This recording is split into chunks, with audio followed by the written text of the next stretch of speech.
Magpapatuloy ang chapter habang binibigyan ng bida ang mga ebidensya kay MS. G at sinabi dito na huwag kang mag-alala, may mga tutulong sa akin, kaya't huwag ka na mag-alala, tsaka pumunta ka na sa pulisya, kung hindi natin mahuhuli ang taong iyon magiging malaki ang pagkalugi ng iyong kumpanya. Agad naman sumunod si MS. G sa sinabi ng bida, kaya't bumaba na siya bago umalis ang bida. Sinabihan niya ito, kailangan mong mag-ingat. Hindi nakasagot ang bida dahil sa sobrang pagmamadali. Makalipas ang ilang oras makikita ang bida kasama ang hanggal na bitbit niya, na habang papasok sa presento. Habang papasok ang bida nakita niya si MSG na sobrang nag-aalala, kaya't tinawag niya ito. Sa pagtawag niya agad naman lumingon si MS. G sa pagkakita niya sa bida agad naman ito natuwa, kaya't tumayo ito at tinanong ang bida, nasaktan ka ba? Agad ito sinagot ng bida, hindi, by the way nahuli ko na siya, kaya't ipaubaya mo na ito sa pulis at sa nakakataas. Samantala makikita ang hanggal na nagmamakaawa na patawarin siya at hinamin niya na nagkamali siya. Sinabi niya pa na ibabalik niya ang lahat, pati na rin ang bahay niya, kasama na din ang lahat ng mga ari-arian niya, pati na rin ang mga pera, basta't patawarin lang siya. Sa mga narinig ni MS. G sinigawan niya naman ito at sinabihan, huli na ang lahat, kaya't magdusa ka na sa bilangguan sa pagkarinig ng hanggal. Agad naman ito nawalan ng pag-asa. Matapos dalhin ang hanggal agad naman lumapit si MS. G sa bida at sinabi tapos na ang lahat, magpaalam na tayo kay MS. Wang at bumalik na sa Zonghai. Sa narinig agad naman sumang-ayon ang bida. Makalipas ang ilang saglit malilipat ang eksena sa Yunahue Villa, ng niyaya ni MS. G na kumain ang bida, siya ang magluluto. Sa narinig agad naman nagtanong ang bida, marunong ka magluto? Parang hindi ako naniniwala na marunong ka magluto. Sinagot naman ni MS. G na may pang-aakit sa bida, magaling ako magluto, kaya't pumasok na tayo at ipagluluto, nakita ng makakain mo. Agad naman sumang-ayon ang bida. Nang makalipas ang ilang sandali nang may masayang ekspresyon sinabihan ni MS. G ang bida, handa na ang pagkain, kaya't pumunta ka na dito at tikman mo ang luto ko. Agad naman sumang-ayon ang bida. Makalipas ang isang sandali tinikman na ng bida ang niluto ni MS. G ng pagkasubo niya nito agad naman siya namangha sa sobrang sarap at sinabihan si MS. G ang sarap naman ng niluto mo. Sa narinig natuwa naman si MS. G at sinabihan ang bida, kumuha ka pa. Agad naman sumunod ang bida. Habang kumukuha ang bida nagtanong ang bida kay MS. G, kausap mo ba kanina ang isang mag-aasikaso kay Wang Zenggi? Sinang-ayunan naman ni MS. G, ito? Dugtong pa niya, kung magiging maayos ang lahat, maisusumit ko na ang lahat ng ebidensya at makakasuhan ko na siya. Sa pagkarinig bahagya naman nagulat ang bida at napasabi, ang bilis mo naman, sinabi ni MS. G, natural lang iyon, yun ang mga gawain ng isang CEO ng Chaoyang Group, tsaka kung hindi ko iyon magagawa, paano ako naging isang CEO ng Chaoyang Group? Natuwa naman ang bida sa mga narinig niya. Makalipas ang ilang sandali natapos na ang bida sa pagkain, sabay lapag ng mga gamit, sabay sabi, hindi ko inaasahan na magaling kang magluto, dahil magaling ka magluto bibigyan kita ng kaunting gantimpala. Sa pagkarinig ni MS. G agad niya naman ito tinanggihan, sabay sabi, marami ka nang naitulong sa akin, sapat na lahat ng iyon. Sa pagkarinig ng bida agad naman ito tumayo at sinabihan si MS. G, wala itong kinalaman sa gantimpala, ngayon, kaya't ipikit mo na ang iyong mga mata. Agad naman sumunod si MS. G at tinatanong ang bida, ano iyon?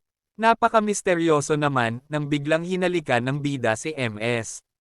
G sa ginawa ng bida agad naman namula si MS.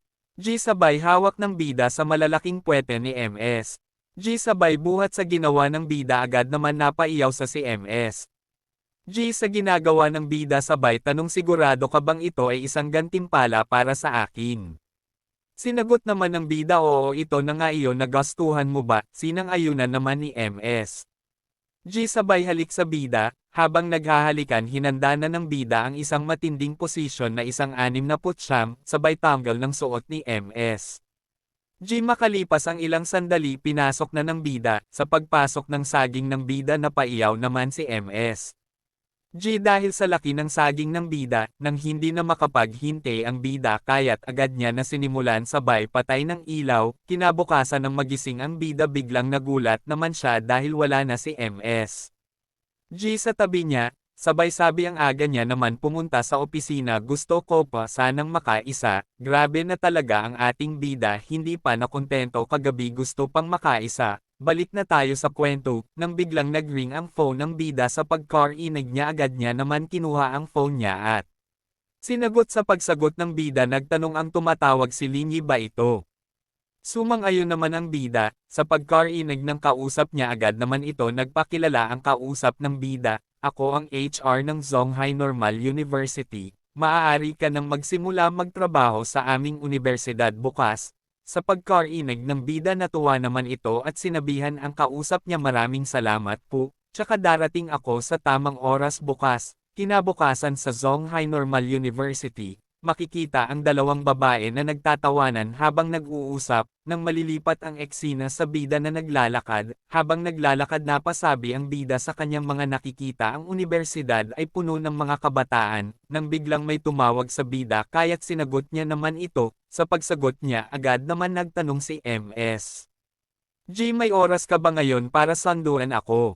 Sinagot niya naman ito habang pinagpapawisan pasensya na, isa na kasi akong guro sa isang universidad. Unang araw ko ngayon kaya't hindi ako pwedeng umalis ng maaga, sa pagkarinig bahagya naman nagulat si MS. G at tinanong ang bida paano ka naging isang guro. Agad naman pinaliwanag ng bida nung isang araw nag-apply ako bilang isang guro, kagabi lang sinabihan ako ng inaplayan kong universidad na pwede na akong mag-umpisa kaya't nandito na ako para mag-umpisa bilang isang PE teacher, tsaka sa ko magiging isa akong magaling PE teacher, alam mo namang fit ako diba, tsaka pumunta ka na sa trabaho mo, agad naman sumunod si MS. G sa sinabi ng bida at hindi na nagtanong pa sabay patay ng call. Samantala habang naglalakad ang bida napansin naman siya ng isang babae sabay bulong sa kasama niya tingnan mo ang lalaking iyon sobrang cute niya, sa pagkarinig agad niya, samantala makikita ang dalawang babae na pinupuri ang bida sa kagwapuhan samantala ang isa hinihiling na sana maging guro niya ay isang gwapong tulad ng bida dugtong pa niya kung ganyan ang magiging guro ko tiyak na magtutuon ako sa klase at hindi ko palalampasan ang mga aralin. Makalipas ang isang sandali nakarating na ang bida sa opisina, sabay lapit sa isa at agad nagpakilala, hello ako si Lin Yin, narito po ako para magparehistro, agad naman sinagot ng kausap niya na intindihan ko, by the way ako si Lin Wingbang, sabay din pakilala din niya sa kanyang kasama ito si Suge, ang dean ng mga mag-aaral, sa pagkarinig ng bida agad naman ito pumunta sa dean, pagkarating ng bida agad naman siya sinabihan ng dean Ginoolin, wala akong pakialam kung sino ang nagdala sa iyo dito. Kailangan mong magtrabaho ng mabuti. Ngayon, mayroon akong gawain para sa iyo. Kapag natapos mo ito, maaari ka nang magsimula sa iyong tungkulin. Agad naman nagtanong ang bida ano ito. Agad naman pinaliwanag ng dean, ito ang listahan ng mga nagtapos na may major sa hotel management. Ang kailangan mo lang gawin ay tulungan silang makahanap ng mga internship. At makapagsahod ng hindi mababa sa $3,000, tsaka dapat libre ang tirahan at pagkain para sa kanila. Sa pagkarinig ng bida hindi niya naman ito nagustuhan kaya't napaisip na lang siya pinupwersa niya ako ng sobra ng dean na ito, isa lang naman akong guro ng PE, sabay isip ng bida saan kaya ako makakahanap ng internship na may ganoong kalaking sahod. Sabay sabi sa dean medyo mahirap nga, pero gagawin ko ang lahat ng aking makakaya din, makalipas ang ilang sandali habang hinahatid ang bida ng isang kasamahan niya sa kanyang mesa. Makikita ang dalawa na pinag-uusapan ng bida saad pa ng isa ayaw ni Binibining Su sa mga taong nakapasok lang gamit ang palakasan, sa pagkarinig naman dito ng bida agad lumingon ang bida sa dalawang at tiningnan sila, napansin naman ng kasama niya kaya't sinabihan niya ang bida hindi kita matutulungan dyan, pero bibigyan kita ng ilang payo, sabay bulong sa bida nang matapos na ang binulong ng kasamahan niya. Agad nagpasalamat ang bida sa kanya sabay nagpaalam na ang bida na aalis siya, Makalipas ang ilang sandali, agad naman kinuha ng bida ang phone niya sabay hanap ng number ng tauhan niya sabay tawag sa kanya, agad naman sinagot ng tauhan niya, sa pagsagot niya agad naman sinabihan ang tauhan niya pumunta ka dito agad sa akin ipapadala ko sa iyo ang aking lokasyon, agad naman sumang-ayon ang tauhan niya, makalipas ang ilang minuto, makikita ang tauhan ng bida na tumatakbo papunta sa kanya habang palapit na siya nagtanong siya sa bida ano ang maaari kong gawin para sa iyo. Binulong naman ng bida makalipas ang ilang sandali malilipat ang eksena sa loob ng opisina ng Dean, habang nagsusulat ang Dean, may mga yapak papunta sa Dean dahil sa tunog na patingin ang Dean sa pagkakita niya agad naman siya nagalit at sinabihan ang bida paano mo na ipasok ang isang dayuhan dito, nilabag mo ang mga patakaran. Agad naman nagpaliwanag ang bida sa Dean, di ba hinihiling mo sa akin na humanap ng mga internship para sa mga estudyante ito na nagawa ko na. Sa mga narinig ng tauhan niya agad niya inisip ito ba ang bagong kasintahan ni Mr. Lin. Masungit siya. Sa narinig bahagya nagulat ang Dean at sinabihan ang bida na kahanap ka ng internship para sa kanila, sinang-ayunan naman ito ng bida sabay pakilala sa kasama niya ito si Wang Tianlong, ang manager ng Peninsula Grand Hotel, hindi ko gaanong alam ang detalye, pero maaari mong kausapin siya, sa narinig napasabi ang dinamay gulat na ekspresyon siya ang manager ng Peninsula Grand Hotel. Sinang-ayunan ng bida sabay alis na para makapag-usap na sila, pagkalis ng bida agad lumapit at nagmakilala ang kasama ng bida hello din ako si Wang Tianlong, by the way ang internship salary ay 3.500 at libre na ang tirahan at pagkain para sa mga estudyante, sa pagkarinig sinabi ng Dean 3.500. Sa isip ni Liantong parang hindi sa pag-iyon sa Dean kaya't sinabi nito kung hindi ka pa nasisiyahan, maaari nating pag-usapan yan, sa pagkarinig nito ng Dean agad niya sinabi hindi sapat na ito, labis nga ako nasisiyahan, sabay sabi sa kasama niya ipadala na ang kontrata, nang lumipat ang eksena sa bida habang lumilitaw ang sistema sa likuran ng bida sabay bati sa kanya at sinabi master na activate mo ang isang bagong propesyon at makakatanggap ka ng 200,000 na puntos, ng kasanayan bilang gantimpala.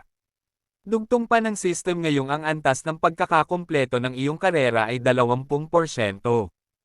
Ang Longzhin Institute ay iyon na, sa pagkarinig dito ng bida nagulat siya at sinabi niya nakakuha ako ng isang research institute. Ang gantimpala na ito ay medyo espesyal. Nang napansin ng kasama niya ang bida na malalim ang pag-iisip agad niya ito tinanong ano ang iniisip mo. Bahagya nagulat ang bida at sinabi wala ito, sa pagkarinig niya bahagya naman ito na panatag ay binulungan niya ang bida ang galing mo, nasolusyonan mo agad ang problemang ito sa loob lamang ng kalahating araw, sa narinig pinagpawisan naman dito ang bida, nang lumipat ang eksena kinabukasan sa opisina ng Dean habang nagtatanong ang tauhan niya maari na ba akong makaalis. Sinagot ito ng bida sige pwede ka nang umalis, samantala makikita ang Dean na naglalakad nang napansin niya ang bida na nakikipag-usap sa kay Tianlong agad naman ito huminto at tiningnan niya ang bida, sa pagtingin ng Dean agad ito nilingan ng bida at tinanong aayusin mo ba ang klase ko para bukas, bahagya nagulat ang Dean sa ginawa ng bida sabay sang-ayon sa bida. Sa narinig ng bida agad ito nagpaalam sa Dean na aalis na, habang paalis ang bida tiningnan niya ito at sinabihan ang kasama niya ayusin mo ang isang klase para kay Ginoong Lin, sinang-ayunan ito ng kasama niya. Samantala sa isip ng Dean habang tinitingnan niya ang bida palayo ang ganda ng lakad niya. Nag-alala naman dito ang kasamahan ng bida sa isip pa nito ang attendance rate para sa asignaturang ito ay mas mababa sa 30%. Kung hindi ito umabot sa 75%, mababawasan ng kalahati ang kanyang sahod, samantala na pagdesisyonan na ng Dean kung saan papasok ang bida siya na ang magiging guro sa PE, dahil maganda ang lakad niya tsaka makatuwiran ito ituro ang kanyang kagandahan lumakad, sabay sabi sa kasamahan niya ayusin mo na ito ngayon magmadali ka na, agad naman ito sumang-ayon. Nang malilipat ang eksena sa Wangjiang Pier, habang naglalakad ang bida may nakita siyang kotse kaya't tiningnan niya ito nang sinabihan siya ng may-ari na huwag mong hawakan ang kotse kung mag-ingat ka, kasi sobrang mahal niyan. Nang magsasalita pa sana ang bida nang napatigil nang umalis ang sasakyan niya nang mabilis sa ginawa niya bahagya na bahala ang bida, habang nagpaparada ang mayabang na may-ari ng kotse sinabihan ito ng bida huwag kang mag-alala hindi ko hahawakan ang kotse mo, kaya't pwede bang patawirin mo na ako ngayon. Sa narinig niya agad naman ito bumaba sa sasakyan niya mapag-aalam natin na siya pala si Shu Chenchen sa pagbaba niya agad niya ito sinabihan ang bida alam mo ba ang kotse ko ay nagkakahalaga ng mahigit sa 150,000 dolyar, kung masira man ito o magasgasan lang, hindi mo ito kayang mabayaran. Sa pagkarinig ng bida sinabihan niya ito isa lang itong Audi AB, hindi ako kasing yabang, hindi ko nga pinagyayabang ang menamaniho kung pag-ani samantala sayo na isa lang Audi AB pinagyayabang mo na. Sa narinig tinawanan niya lang ang bida at sinabihan pag-ani huwag ka nga magbiro isa ka lang mahirap na tao, sabay lakad papasok ni Shu Chenchen sa loob, samantala habang palayo si Shu Chenchen tiningnan lang naman ito ng bida at sinabi sa isip niya grabe, bakit ganito kaya ngayon ang mga tao. Pagkalipas ng 1 minuto malilipat ang eksena sa loob ng silid ng pagpupulong, makikita ang dalawang tao na parang may hinihintay. Pagkalipas ng 1 minuto makikita si Chenchen na nagmamadali tumakbo papunta sa lalaki, samantala pinagpapawisan na tinanong si Chenchen ng lalaki kung bakit natagalan sa pagdating rito.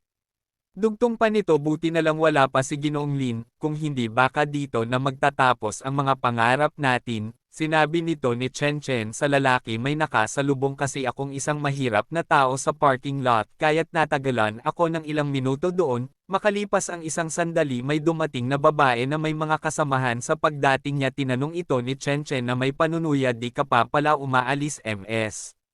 Guan, hindi ka na ba nahihiya na matalo ka lang namin? Ngunit tiningnan lang ito ni Guan na may panunuya at sinabihan Chenchen paano magiging mas mahusay pa ang kaalaman ng isang dayuhan sa lokal na merkado at mga pambansang kagustuhan kaysa amin.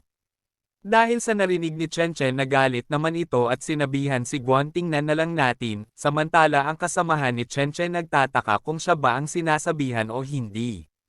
Nang biglang natahimik ang lahat sa pagsabi sa labas ng isang lalaki sa bida dito po tayo, nang dahan-dahan bumukas ang pinto sa pagbukas makikita ang bida kasama niya ang mga tauhan niya naglalakad, ngunit sa pagkakita ni Chenchen agad naman ito nagulat at sinabi sa isip siya ba ito.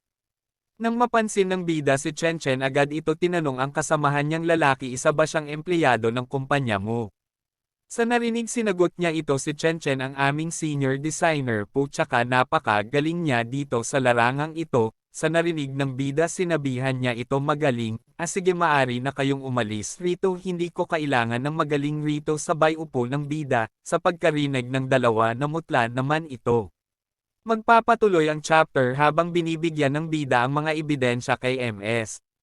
G at sinabi dito na huwag kang mag-alala may mga tutulong sa akin, kaya't huwag ka na mag-alala, tsaka pumunta ka na sa pulisya kung hindi natin mahuhuli ang taong iyon magiging malaki ang pagkalugi ng iyong kumpanya, agad naman sumunod si MS.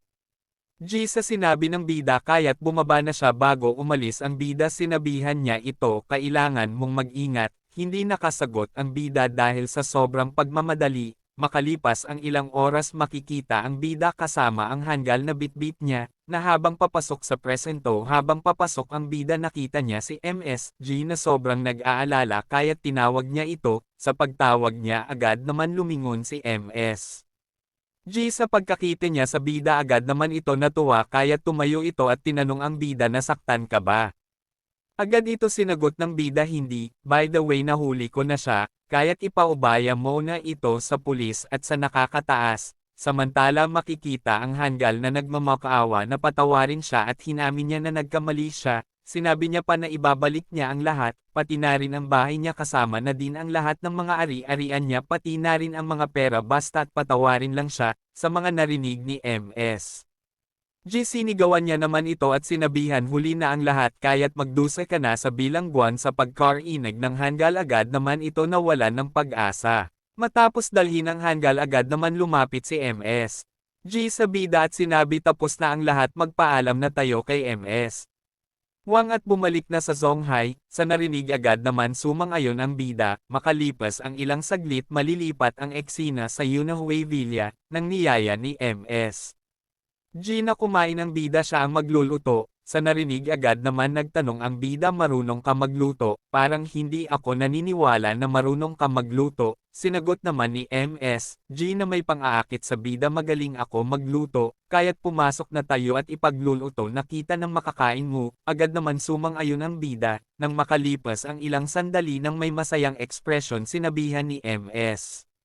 G ang bida handa na ang pagkain, kaya't pumunta ka na dito at tikman mo ang luto ko, agad naman sumang-ayon ang bida, makalipas ang isang sandali tinikman na ng bida ang niluto ni MS. G ng pagkasubo niya nito agad naman siya namangha sa sobrang sarap at sinabihan si MS. G ang sarap naman ng niluto mo, sa narinig na tuwa naman si MS. G at sinabihan ang bida kumuha ka pa, agad naman sumunod ang bida, habang kumukuha ang bida nagtanong ang bida kay MS, G. Kausap mo ba kanina ang isang mag-aasikaso kay Wang Zenggi, sinang-ayunan naman ni MS. G ito? Dugtong pa niya kung magiging maayos ang lahat, maisusumit ko na ang lahat ng ebidensya at makakasuhan ko na siya, sa pagkarinig bahagya naman nagulat ang bida at napasabi ang bilis mo naman, sinabi ni MS. G natural lang iyon, yun ang mga gawain ng isang CEO ng Chaoyang Group, tsaka kung hindi ko iyon magagawa, paano ako naging isang CEO ng Chaoyang Group? Natuwa naman ang bida sa mga narinig niya, makalipas ang ilang sandali natapos na ang bida sa pagkain sabay lapag ng mga gamit, sabay sabi hindi ko inaasahan na magaling kang magluto, dahil magaling ka magluto bibigyan kita ng kaunting gantimpala, sa pagkarinig ni MS. G agad niya naman ito tinanggihan sabay sabi marami ka nang naitulong sa akin sapat na lahat ng iyon, sa pagkarinig ng bida agad naman ito tumayo at sinabihan si MS. G wala itong kinalaman sa gantimpala, ngayon, kaya't ipikit mo na ang iyong mga mata, agad naman sumunod si MS. G at tinatanong ang bida ano iyon. Napaka-misteryoso naman, nang biglang hinalikan ng bida si MS. G sa ginawa ng bida agad naman namula si MS. G sabay hawak ng bida sa malalaking puwete ni MS. G sabay buhat sa ginawa ng bida agad naman napaiyaw sa si MS. G sa ginagawa ng bida sabay tanong sigurado ka bang ito ay isang gantimpala para sa akin? Sinagot naman ng bida oo ito na nga iyon nagastuhan mo ba, sinang-ayunan naman ni MS. G sabay halik sa bida, habang naghahalikan hinanda na ng bida ang isang matinding posisyon na isang 69, sabay tanggal ng suot ni MS. G makalipas ang ilang sandali pinasok na ng bida, sa pagpasok ng saging ng bida napaiyaw naman si MS. G dahil sa laki ng saging ng bida, nang hindi na makapaghinte ang bida kaya't agad niya na sinimulan sabay patay ng ilaw, kinabukasan ng magising ang bida biglang nagulat naman siya dahil wala na si MS. G sa tabi niya, sabay sabi ang aga niya naman pumunta sa opisina gusto ko pa sanang makaisa, grabe na talaga ang ating bida hindi pa nakontento kagabi gusto pang makaisa. Balik na tayo sa kwento, nang biglang nag-ring ang phone ng bida sa pagkarinig niya agad niya naman kinuha ang phone niya at sinagot sa pagsagot ng bida nagtanong ang tumatawag si Linyi ba ito? Sumang-ayon naman ang bida, sa pagkarinig ng kausap niya agad naman ito nagpakilala ang kausap ng bida, ako ang HR ng Zhonghai Normal University, maaari ka nang magsimula magtrabaho sa aming universidad bukas. Sa pagkarinig ng bida natuwa naman ito at sinabihan ang kausap niya maraming salamat po, tsaka darating ako sa tamang oras bukas, kinabukasan sa Zhonghai Normal University, makikita ang dalawang babae na nagtatawanan habang nag-uusap, nang malilipat ang eksena sa bida na naglalakad, habang naglalakad napasabi ang bida sa kanyang mga nakikita ang universidad ay puno ng mga kabataan, nang biglang may tumawag sa bida kaya't sinagot niya naman ito, sa pagsagot niya agad naman nagtanong si MS. G may oras ka ba ngayon para sanduan ako? Sinagot niya naman ito habang pinagpapawisan pasensya na, isa na kasi akong guro sa isang universidad. Unang araw ko ngayon kaya't hindi ako pwedeng umalis ng maaga, sa pagkarinig bahagya naman nagulat si MS. G at tinanong ang bida paano ka naging isang guro? Agad naman pinaliwanag ng bida nung isang araw nag-apply ako bilang isang guro, kagabi lang sinabihan ako ng inaplayan kong universidad na pwede na akong mag-umpisa kaya't nandito na ako para mag-umpisa bilang isang teacher, tsaka sa ko magiging isa akong magaling pay teacher, alam mo namang fit ako diba, tsaka pumunta ka na sa trabaho mo, agad naman sumunod si MS. G sa sinabi ng bida at hindi na nagtanong pa sabay patay ng call. Samantala habang naglalakad ang bida napansin naman siya ng isang babae sabay bulong sa kasama niya tingnan mo ang lalaking iyon sobrang cute niya, sa pagkarinig agad niya, samantala makikita ang dalawang babae na pinupuri ang bida sa kagwapuhan samantala ang isa hinihiling na sana maging guro niya ay isang gwapong tulad ng bida dugtong pa niya kung ganyan ang magiging guro ko tiyak na magtutuon ako sa klase at hindi ko palalampasan ang mga aralin. Makalipas ang isang sandali nakarating na ang bida sa opisina, sabay lapit sa isa at agad nagpakilala, hello ako si Lin Yin, narito po ako para magparehistro, agad naman sinagot ng kausap niya na intindihan ko, by the way ako si Lin Wingbang, sabay din pakilala din niya sa kanyang kasama ito si Suge, ang dean ng mga mag-aaral, sa pagkarinig ng bida agad naman ito pumunta sa dean, pagkarating ng bida agad naman siya sinabihan ng dean Ginoolin, wala akong pakialam kung sino ang nagdala sa iyo dito. Kailangan mong magtrabaho ng mabuti. Ngayon, mayroon akong gawain para sa iyo. Kapag natapos mo ito, maaari ka nang magsimula sa iyong tungkulin. Agad naman nagtanong ang bida ano ito. Agad naman pinaliwanag ng dean, ito ang listahan ng mga nagtapos na may major sa hotel management. Ang kailangan mo lang gawin ay tulungan silang makahanap ng mga internship. At makapagsahod ng hindi mababa sa $3,000, tsaka dapat libre ang tirahan at pagkain para sa kanila.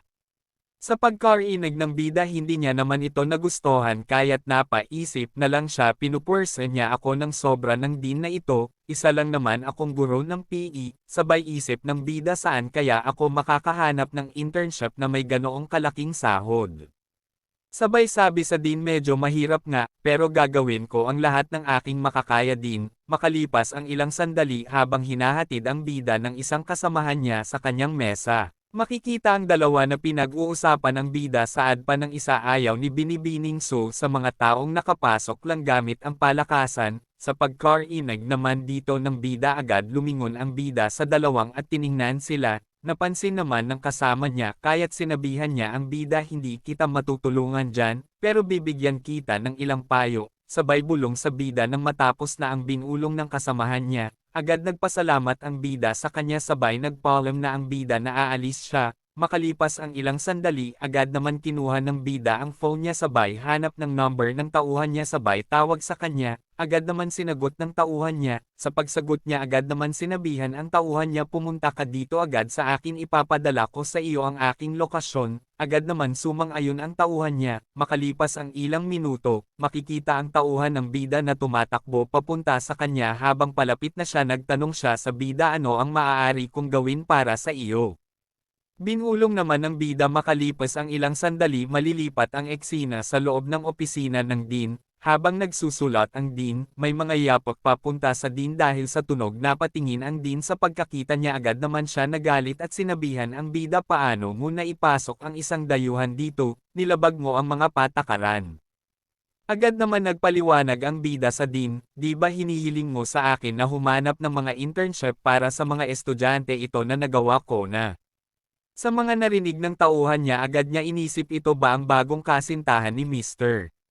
Lin. Masungit siya. Sa narinig bahagya nagulat ang dean at sinabihan ang bida na kahanap ka ng internship para sa kanila, sinang-ayunan naman ito ng bida sabay pakilala sa kasama niya ito si Wang Tianlong, ang manager ng Peninsula Grand Hotel, hindi ko gaanong alam ang detalye, pero maaari mong kausapin siya, sa narinig napasabi ang di na may gulat na ekspresyon siya ang manager ng Peninsula Grand Hotel. Sinang-ayunan ng bida sabay alis na para makapag-usap na sila, pagkalis ng bida agad lumapit at nagmakilala ang kasama ng bida hello din ako si Wang Tianlong, by the way ang internship salary ay 3.500 at libre na ang tirahan at pagkain para sa mga estudyante, sa pagkarinig sinabi ng din 3.500.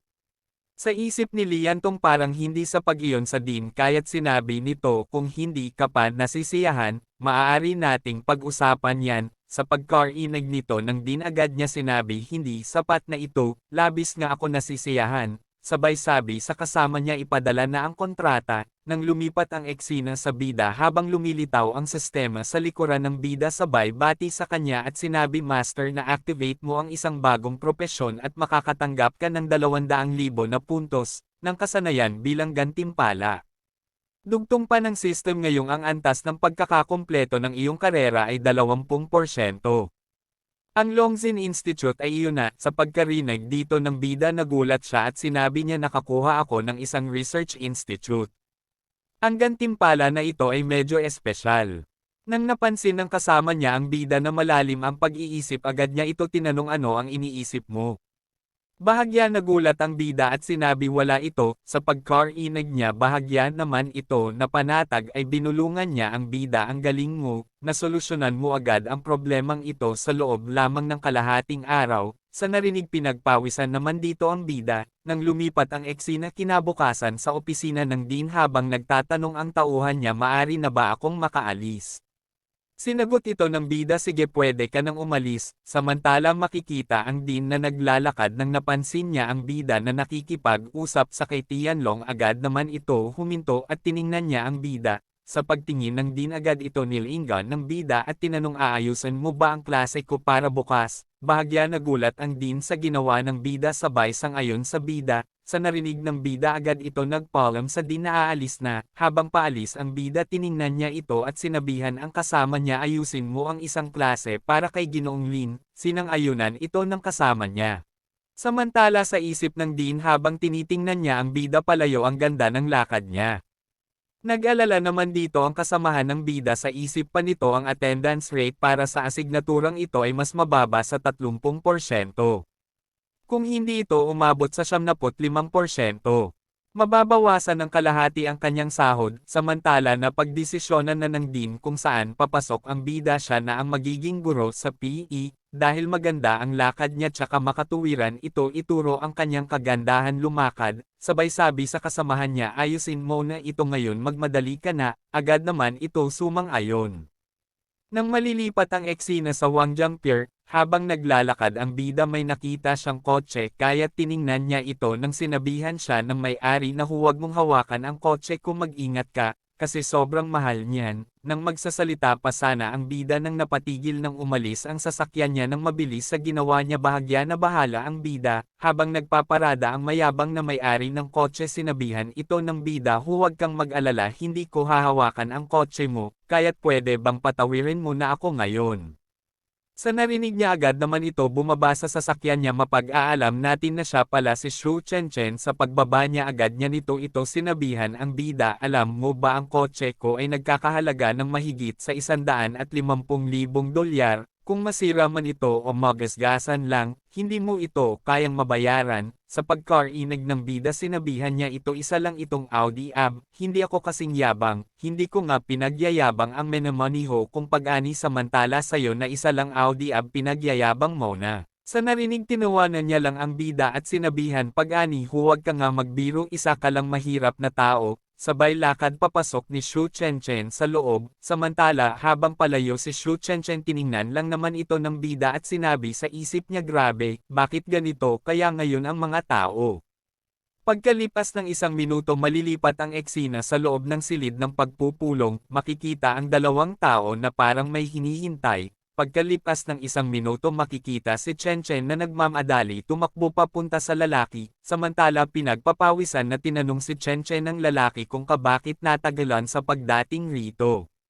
Dugtong pa nito buti na lang wala pa si Ginoong Lin, kung hindi baka dito na magtatapos ang mga pangarap natin, sinabi nito ni Chenchen sa lalaki may nakasalubong kasi akong isang mahirap na tao sa parking lot kaya't natagalan ako ng ilang minuto doon, makalipas ang isang sandali may dumating na babae na may mga kasamahan sa pagdating niya tinanong ito ni Chenchen na may panunuya di ka pa pala umaalis MS. Guan, hindi ka na ba nahihiya na matalo ka lang namin? Ngunit tiningnan lang ito ni Guan na may panunuya at sinabihan Chenchen paano magiging mas mahusay pa ang kaalaman ng isang dayuhan sa lokal na merkado at mga pambansang kagustuhan kaysa amin. Dahil sa narinig ni Chenchen nagalit naman ito at sinabihan si Guan tingnan na lang natin, samantala ang kasamahan ni Chenchen nagtataka kung siya ba ang sinasabihan o hindi.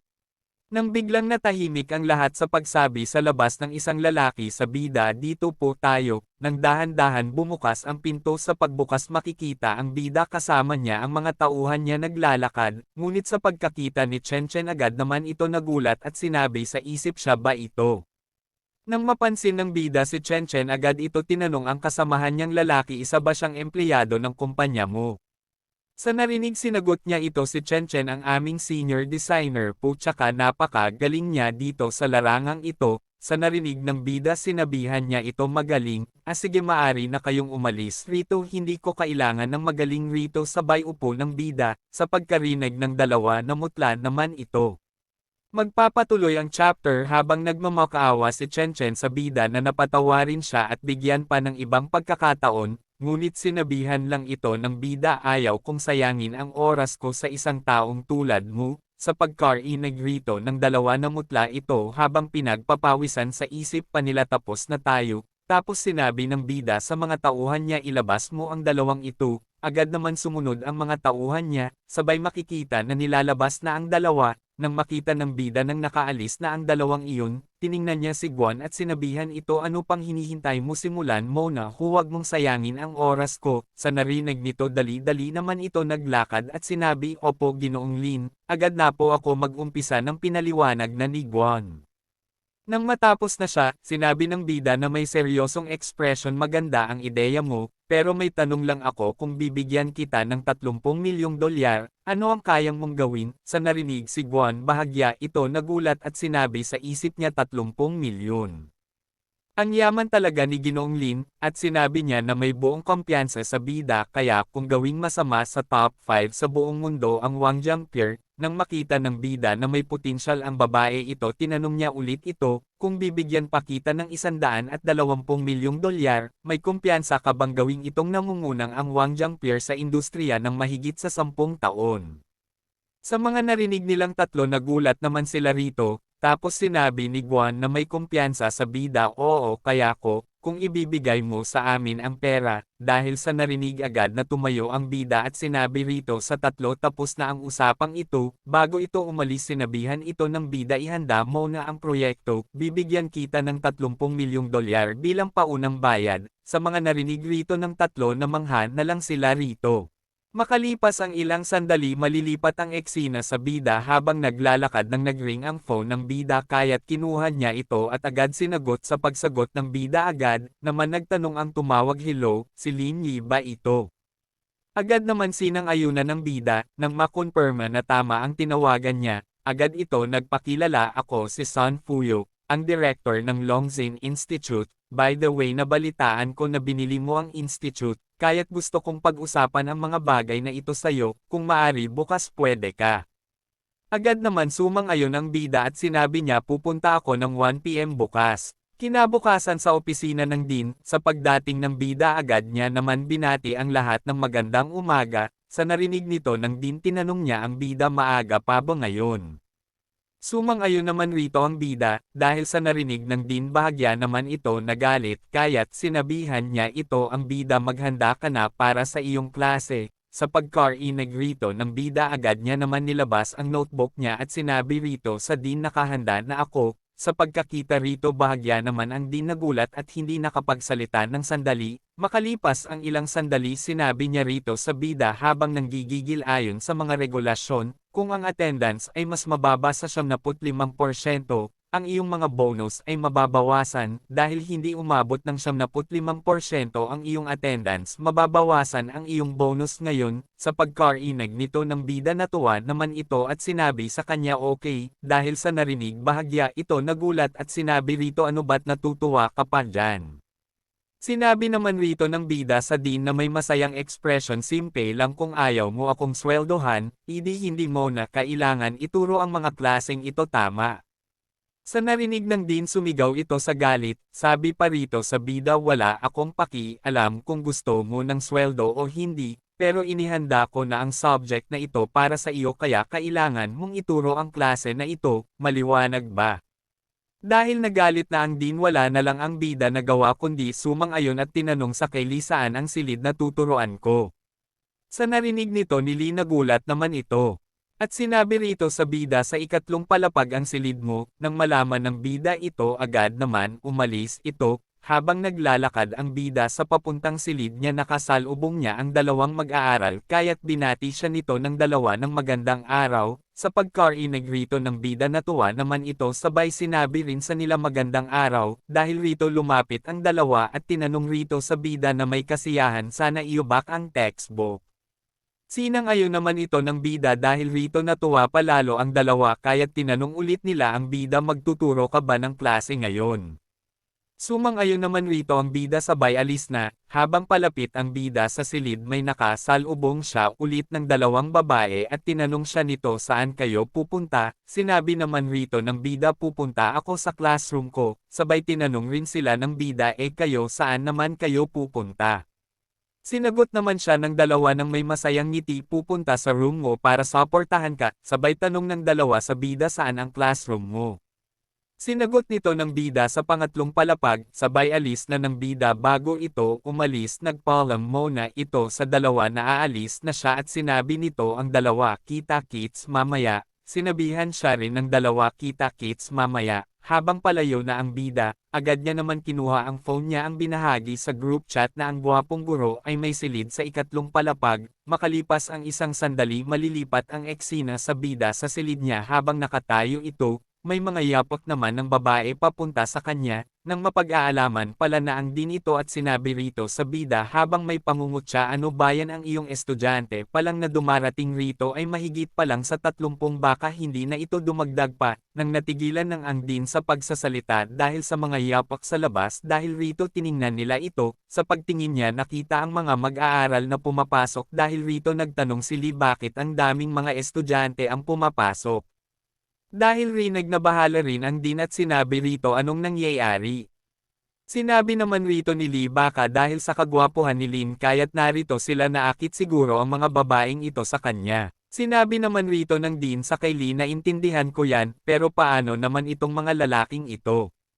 Paano natin ito maipapaliwanag? Sinabi naman rito ni Lee sa din dahil siguro sa mga babaeng ito kaya't narito din siya. Sabay naman nagring ang bell sa pagring nito tumahimik ang lahat, sabay malilipat ang eksena sa din na makikita na walang masabi sa kanyang nakikita sabay naman sabi rito ni Lee sa din pera na puno na ang 100 seat ng silid-aralan, hindi na rin kailangan mag-headcount. Hindi naman pumayag rito ang din sa sinabi ni Lee kaya't sinabi niya rito gusto ko pang makita kung paano niya sila tuturuan, sa pagkarinig rito ng bida agad naman ito nag-umpisa at pinaliwanag muna sa mga mag-aaral kung wala rito ang mga pangalan niyo sa mga tatawagan ko, pumunta na lang kayo rito para magparehistro, makalipas ang kalahating oras.